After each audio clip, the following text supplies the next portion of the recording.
Assalamualaikum warahmatullahi wabarakatuh.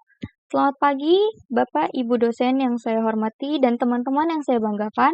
Perkenalkan, nama saya Afini Aulia Rahmawati dengan NIM 1925-228 dari kelas 19-2E05 Kampus Kali Abang.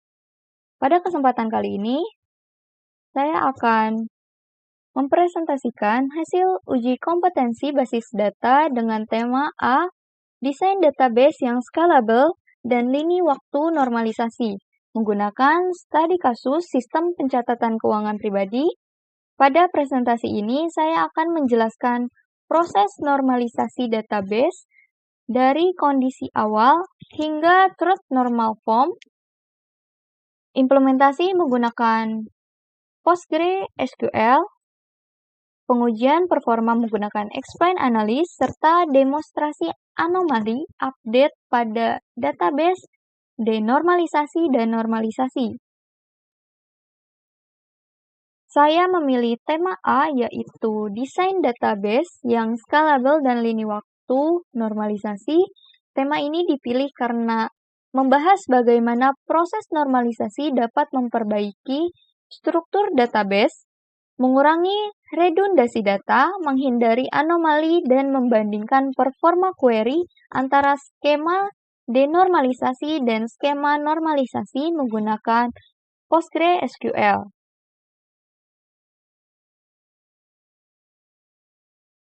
Pada studi kasus ini, saya menggunakan PostgreSQL, pgadmin 4, Google Docs, Draw.io, dan Zoom Workplace.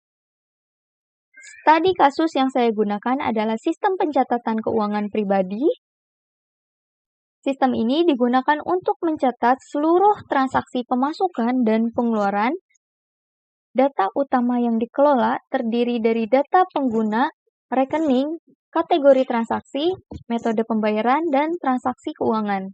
Saya menggunakan 50 data transaksi dummy sebagai data uji sehingga kedua database dapat dibandingkan secara objektif. Mengapa memilih sistem ini? Saya memilih sistem pencatatan keuangan karena sederhana namun memiliki hubungan data yang cukup lengkap sehingga cocok untuk proses normalisasi. Pada database awal atau denormalisasi, seluruh data disimpan dalam satu tabel transaksi. Akibatnya, terjadi redundasi data karena nama pengguna, rekening, kategori, dan metode pembayaran terus berulang pada setiap transaksi. Hal ini menyebabkan pemborosan penyimpanan serta meningkatkan resiko inkonsistensi ketika terjadi perubahan data. Pelanggaran normal form. Pelanggaran yang paling kritis terdapat pada truth normal form atau 3NF karena masih terdapat ketergantungan transitif. Informasi, kategori, dan metode pembayaran disimpan langsung pada tabel transaksi sehingga data yang sama terus berulang. Jika kondisi ini dibiarkan, maka akan muncul update anomali, insert anomali, dan delete anomali. Oleh karena itu, database dinormalisasi menjadi 5 tabel agar setiap data master hanya disimpan satu kali. Mengapa tetap memilih 3NF? Pada sistem pencatatan keuangan, data transaksi akan terus bertambah dan sering mengalami perubahan. Oleh karena itu, normalisasi hingga 3NF merupakan pilihan yang tepat karena menjaga konsistensi data dan mempermudah pemeliharaan database. Denormalisasi lebih cocok digunakan pada proses pembacaan data seperti dashboard, laporan, atau data warehouse. Selanjutnya, saya akan mendemonstrasikan implementasi database yang telah saya buat menggunakan PostgreSQL. Yang pertama,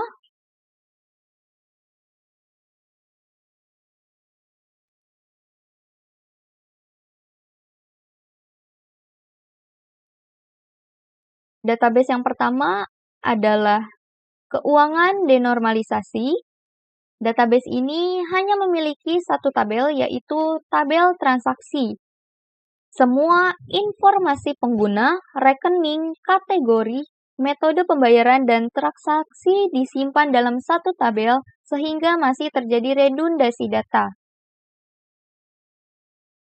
Dan saya juga sudah mengisi tabel tersebut menggunakan data dummy yang telah saya buat.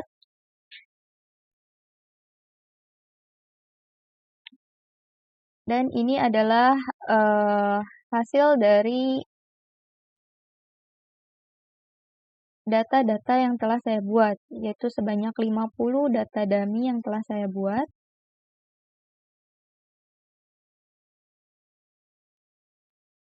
Dari hasil query, terlihat bahwa seluruh informasi berada pada satu tabel. Selanjutnya adalah database keuangan normalisasi. Database ini telah dinormalisasi hingga third normal form atau 3NF, sehingga terdiri dari 5 tabel, yaitu users, rekening, kategori, metode pembayaran, dan transaksi. Antar tabel dihubungkan menggunakan primary key dan foreign key, sehingga data menjadi lebih terstruktur.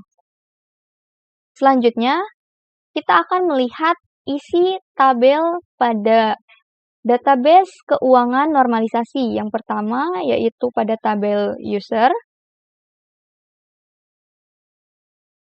Yang kedua adalah tabel rekening.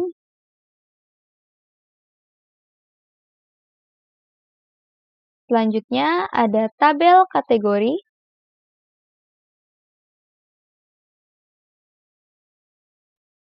Selanjutnya ada metode pembayaran. Dan yang terakhir adalah tabel transaksi.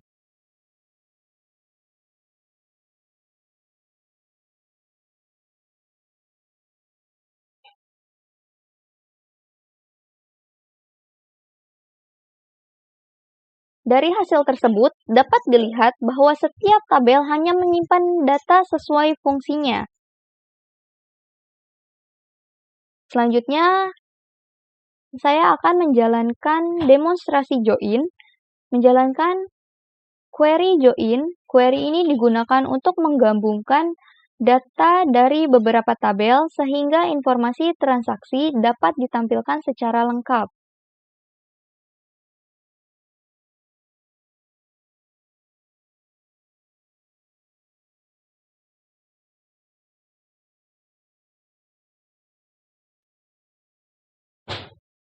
Berikut adalah data transaksi secara lengkap. Kenapa kita hanya menggunakan fungsi join pada database keuangan normalisasi? Karena pada database keuangan denormalisasi itu tidak ada tabel lain, jadi kita tidak bisa join. Maka dari itu, kita hanya menggunakan fungsi join pada database keuangan normalisasi saja. Selanjutnya, kita akan menampilkan hasil demonstrasi explain analysis menggunakan benchmark explain analysis pada database keuangan denormalisasi. Kita jalankan. Nah, PostgreSQL melakukan sequential scan karena hanya membaca satu tabel. Execution time sekitar 0,045 milidetik.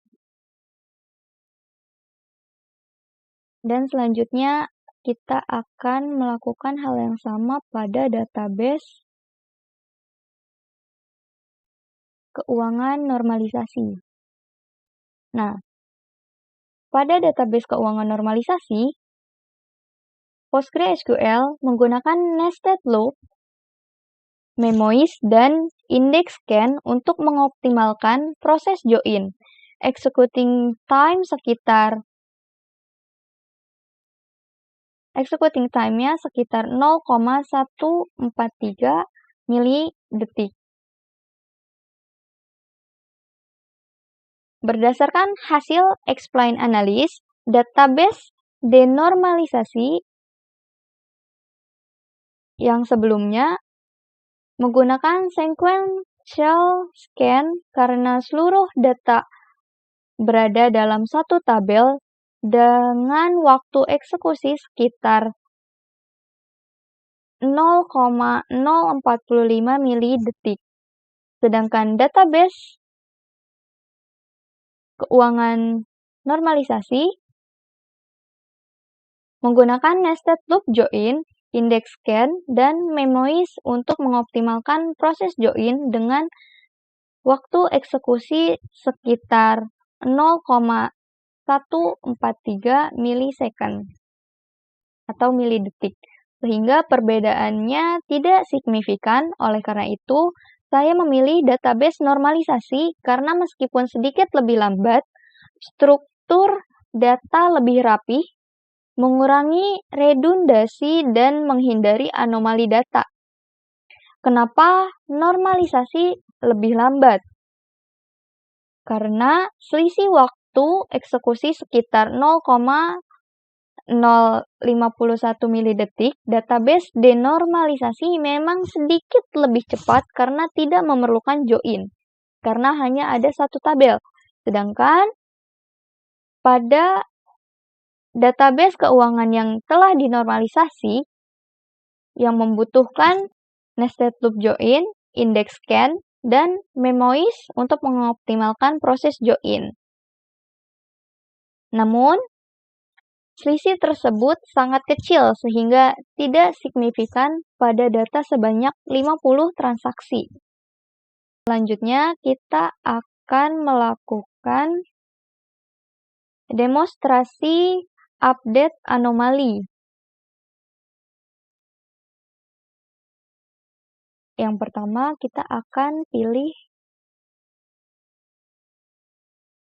yang ini, dengan dia akan muncul datanya ada 12. Selanjutnya kita akan update karena hanya ada satu data yang makanan dan sudah berubah menjadi food. Di sini kita bisa lihat. Selanjutnya, pada database normalisasi hanya mengubah satu baris pada tabel kategori, sedangkan seluruh transaksi otomatis mengikuti perubahan melalui relasi foreign key. Nah, yang berubah hanya ini.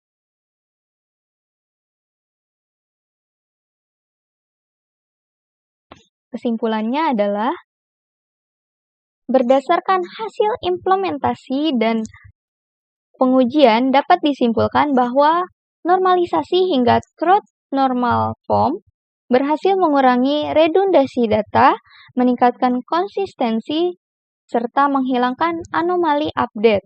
Pengujian menggunakan explain analysis menunjukkan bahwa database denormalisasi memiliki waktu eksekusi sekitar 0,088 milidetik. Sedangkan database normalisasi membutuhkan waktu sekitar 0,208 milidetik. Walaupun denormalisasi sedikit lebih cepat, selisihnya sangat kecil. Oleh karena itu, untuk sistem pencatatan keuangan yang sering mengalami perubahan data, database yang telah dinormalisasi merupakan pilihan yang lebih tepat karena lebih mudah dipelihara dan menjaga integritas data. Demikian presentasi yang dapat saya sampaikan. Terima kasih atas perhatian Bapak, Ibu dosen, dan teman-teman sekalian. Mohon maaf apabila terdapat kekurangan dalam penyampaian maupun implementasi yang saya buat. Terima kasih banyak. Wassalamualaikum warahmatullahi wabarakatuh.